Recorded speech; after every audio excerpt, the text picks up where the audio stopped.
Hope you guys are having a happy Yom Teruah as I am.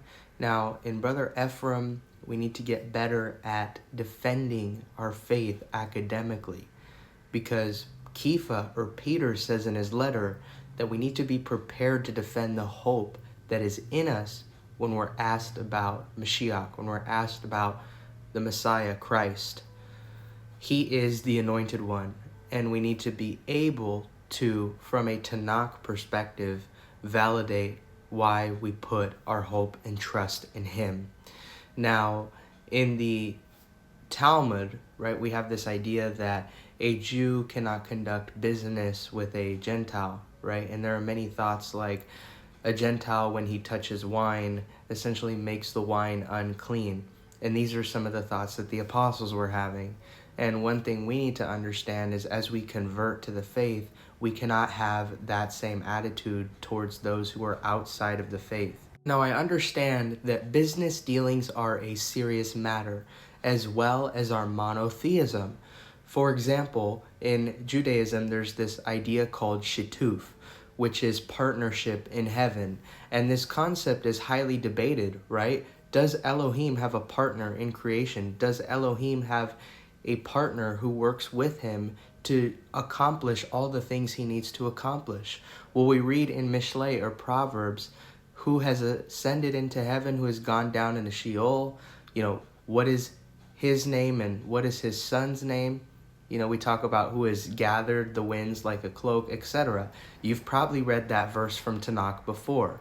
Now, the thing is, a lot of those in Judaism, if you're going with a stricter interpretation, will say that those who believe that there is a literal father and a literal son are participating in idolatry by giving glory to the son, even though this concept of a son of Elohim is directly mentioned in the Hebrew Bible. So there are many of our brethren who believe that shituf is invalidated by the more direct translation that we see of Exodus chapter 20, which is, "You shall have no other gods before my face." In other words, we're not saying God has a literal face, but what we're saying is that you cannot have other gods in his presence, and that it would be worse essentially to worship somebody else as though they are God, or as though they are of the God of Abraham, Isaac, and Jacob, than to worship a false idol. Now, I want to be clear that yesterday was not Rosh Hashanah, and today isn't either. Rosh Hashanah is in the beginning of the year. In Exodus chapter 12, verses 1 through 2, when we read, "This shall be the beginning of months for you." And when it says you in that verse, it means all y'all.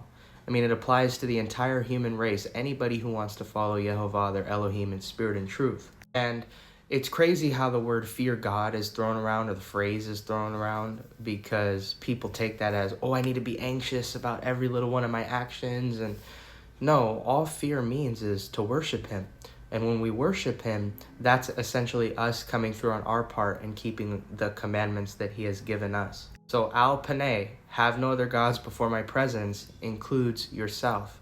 So we need to be careful in how we go about living our lives and demonstrate to other men that we are the light of Yahweh's or Yehovah's salvation. It's interesting that Yeshua tells us in the Brit that one seed dies and bears much fruit.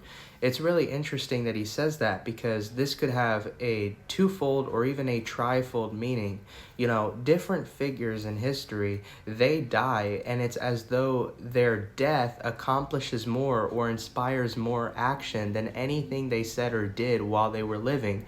And when Yeshua said this, he was undoubtedly even talking about himself. His death and resurrection accomplished much more than when he was alive.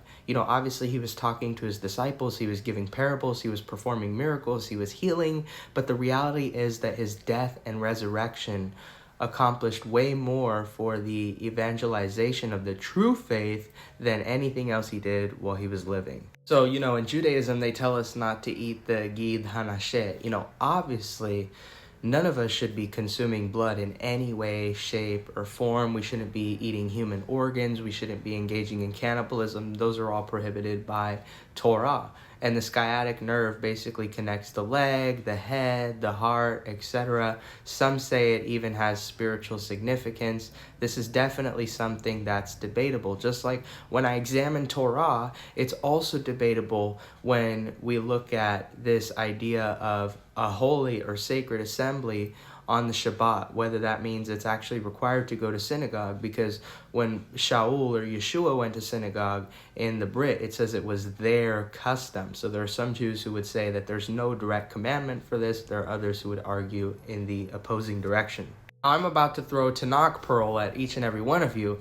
Don't cast your pearls before swine. So if you're not mature in the faith, maybe you're not ready to hear this. So in verse 6, it says, "And foreigners who bind themselves to Yehovah, to minister to him, to love the name of Yehovah, that their burnt offerings and sacrifices will be accepted on his altar." Well, the word there in Hebrew for bind is Levi, and who is given the priesthood? Levi. So it's really interesting to see that, and then to see the priestly connotations after the fact. Not necessarily that these Gentiles will be priests themselves, but that there's a priestly function going on just several verses later.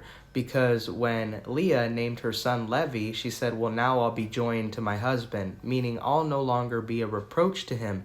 So this is just something that can be derived from the text. Now, what's interesting about this verse is Yeshua came to minister to the lost sheep of Israel.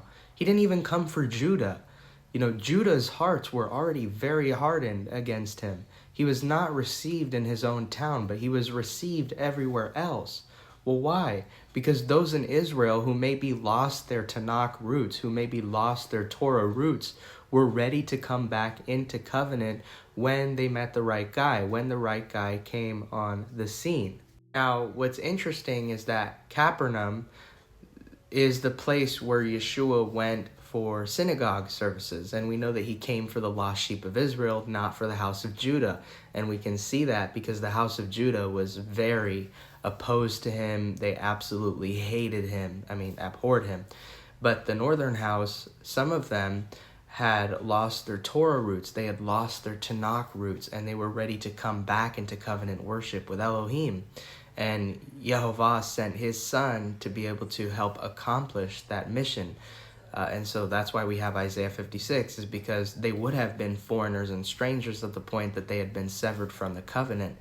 Now, what's interesting about Capernaum is the Hebrew name for it literally means the village of Nahum. And I don't know if the prophet Nahum had any association with this geographical location. It's unlikely that that is so. However, it probably is named after the prophet Nahum. And Nahum in Hebrew means consolation or comfort. So Yeshua went on a weekly basis to a synagogue in the town of Consolation. Imagine the kind of shalom that was just being spread around because he was there. He's called the Sar Shalom. He's called the Prince of Peace. This connection actually makes sense. And it also makes sense that geographically, to the north, we would have a city named this because Nahum was actually rebuking the Assyrian Empire and prophesying over their destruction. In Judaism, there's this idea that we are the sons and daughters of many kings. And this is an interesting concept coming from a religion that says that you need to be purely monotheistic, meaning God is only the Father on the throne, and that's it. It's a put Yehovah in a box understanding of who he really is. Whereas what we truly are the sons and daughters of one king, are the sons and daughters of one Elohim. Interesting, because I've heard of this concept of a renewed Sanhedrin quite a few times, but it was really highlighted yesterday on Nehemiah's Wall on Nehemiah Gordon's YouTube channel. And we see in Exodus chapter 12, verses 1 through 2, that because we are in the diaspora, we're not crazy, we're not idiots. When we see the new moon, we blow the shofar. It's a sliver. It really is that simple. It says, HaChodesh Hazeh Lachem Rosh Chodeshim. That is it. Our husband is being heralded in. Are you ready for him? Am I ready for him? Let us examine.